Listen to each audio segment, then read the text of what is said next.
Até que filha é uma vaga pro viado. Olha lá, olha que linda. Olha pro tio. Olha pro tio.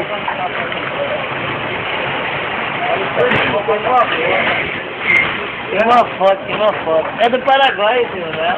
Paraguai, Do Paraguai é. Roubando na praia, arrumando um mal lá que eu vou falar pra fama. Vai tomar um sol com tarefa pra ficar com ele lá, tem que pegar um objeto. Aqui, ó, olha ali, ó. Lá fora tem roupa naquele canto.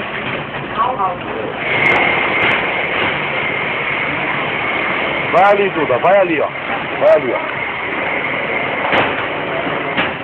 Deixa eu ver se pega melhor. Ah, agora pegou melhor.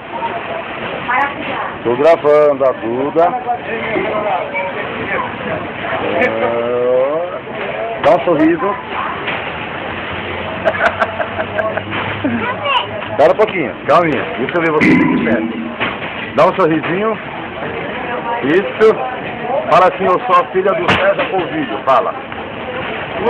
Fala, eu sou a filha do César Polvilho. Fala mais alto. Eu sou a filha do César Polvilho. Isso. Fala, porque eu sou muito parecida com ele. Isso.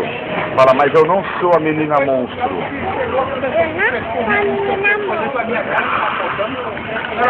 Vai.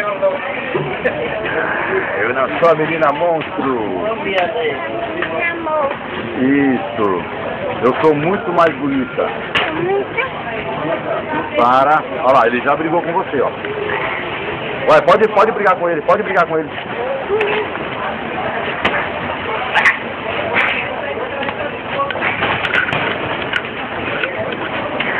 Agora pode voltar aqui, não. Isso.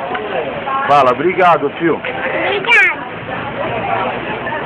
Fala, esse bobo. Agora manda um beijo. Isso. Muito bem.